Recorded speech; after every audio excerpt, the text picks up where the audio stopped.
Please join me in welcoming the faculty speaker for the recording department, Dugan McNeill.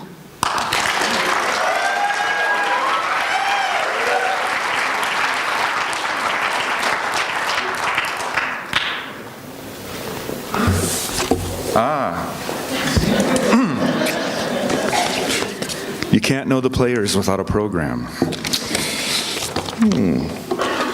All right. A few weeks ago, I received an email from the ever-fabulous Kristen in Student Services. Now, the email said, "Congratulations, you have been chosen to give the recording program speech for the upcoming graduation ceremony." Well, it seems I was under the false impression that there was some kind of clause in my teaching contract that somehow made me exempt from giving a speech in front of, a motivational speech in front of hundreds of people. Now, I've spent a large part of my life as a performing musician, up on stage, playing in front of lots of people. But that's different. I always had a bass guitar to hide behind. So in a panic, I called Kristen up and I said, what the heck's up with this? I'm exempt. Kristen said, well, you know, every graduating class has the unique opportunity to nominate their absolutely favorite, most awesomely coolest, and best-looking instructor for this honor.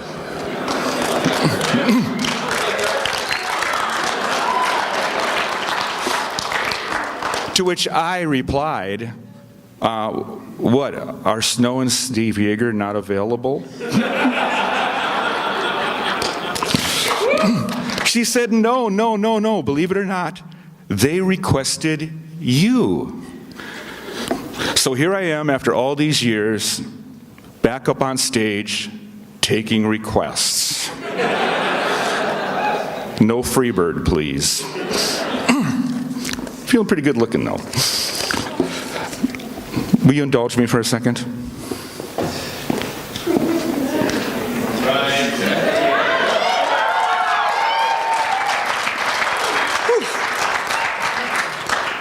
That's better.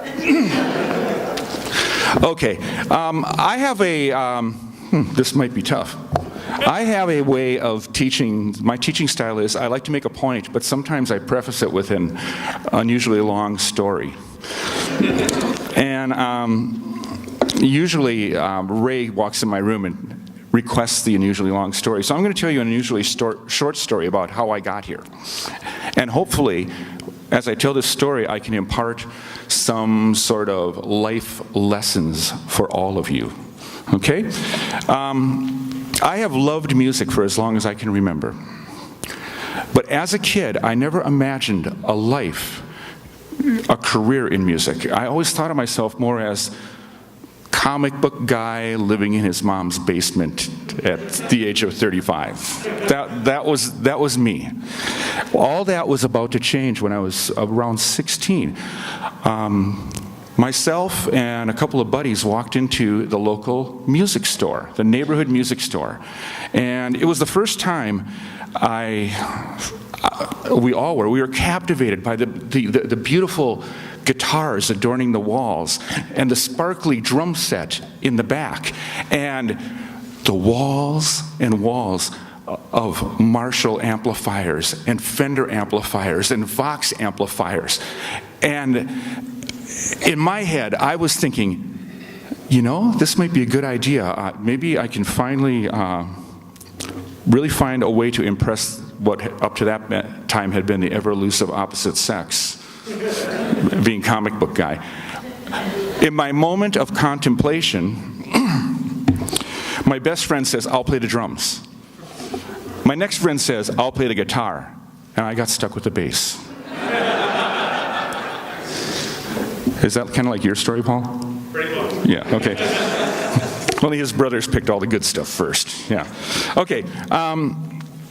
So I went out and got a job dishwashing. And a couple of weeks later, I walked back in that music store, and I walked out with a brand new used $125 bass guitar.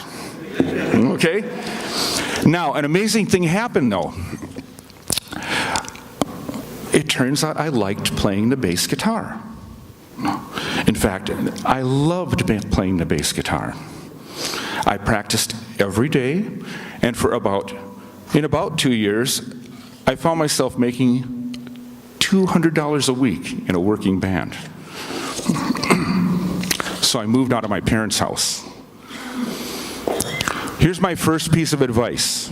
Find something you love, work really hard at it, and you can move out of your parents' house. Okay? I think most of you have that covered. Now, the family was worried about my choice. They said, aren't you going to go out there and get a real job? But what they didn't understand was the first day that I came home with $25 in my pocket playing for a gig, I had a real job. I was in the entertainment business. I was a musician. I had a real job. Let's fast forward a couple years. Now I'm in a successful band, touring around the country, writing and recording songs, acting like a rock star. But I wanted a big-time record deal. I got some advice from my parents. Here's the advice. You got yourself a pretty good little combo there. You should really get on the Johnny Carson. That's how you're really going to make it. Well, after about 5 or 6 years touring, we never made it on the Johnny Carson, and the band broke up. So I did what any self-respecting rock star who needed to avoid getting a real job would do, and I moved back home with my parents. Here's your next piece of advice, students. Never move back in with your parents. Any respect that they had for you is going to be thrown right out the window. Your dad will start treating you like you're 16 years old, but your mom will wash your clothes and cook for you, so it's kind of a double-edged sword. So I moved into the top floor of my parents' house, their duplex. I tore out their kitchen. I put a bunch of carpeting on the wall and built my first home recording studio. And for the first time in my life, I really wrote from the heart. I really thought, what do I want to say? And I demoed out a couple songs, and an amazing thing happened. I started getting some label interest. Here's my next piece of advice. Be true to yourself. Don't give up. And your dreams just might come true. Only one glitch remained in this story. I was now on the wrong side of 25 years old. And you guys know, in record industry years, that is close to retirement age. But I learned the most important and valuable lesson of my life. Listen closely now.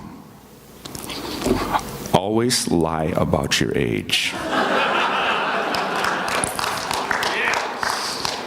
And pick a year with a 0 at the end of it, because it's always easier to calculate that lie.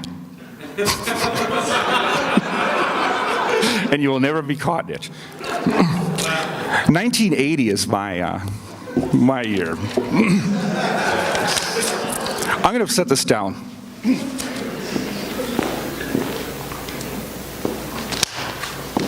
All right, so much for my story. I have a little speech here. To all of today's graduates, I can't imagine what's going through your heads right now. I never had the opportunity to attend a really great place like MMI. I didn't get here today like you guys did, by studying hard and excelling in school. And you all have studied very hard. You all have excelled. You're here. We are all so very proud of you. Like my story said, I banged my head against the wall for years, just trying to learn what you have all learned in a very, very short time. Yet now I have the amazing honor of standing before all of you at this amazing crossroads in your life. Today, each and every one of you have an excellent reason to really believe in yourselves. Really believe in yourselves. You've earned your degree from MMI. This is a big deal. Remember when you grew up hearing about people who were privileged? Well, congratulations. You are now officially privileged. Because you know what privileged means. It means you have an edge. And whatever your background, wherever you came from, you now have the undeniable edge of a first-class education. But remember this, your diploma does not represent the end of your education. It represents the beginning of your continuing education. Continue to listen and learn with humility, because your diploma you hold in your hands today is really just your learner's permit for the rest of your drive through life. Remember, you don't have to be smarter or more talented than the next person. All you have to do is be willing to work harder than the next person. Now, I'm sure it must feel a bit daunting, especially for the recording industry students here, to graduate at a time when the music industry, as we once knew it, is in such a state of change. But consider this. Have you guys listened to popular music lately? Yeah, you have. Have you complained a little bit about it? Yeah, you have. Have you heard all the canned, frozen, processed product being dished up to the world these days? Yes, you have. What an incredible opportunity for all of you.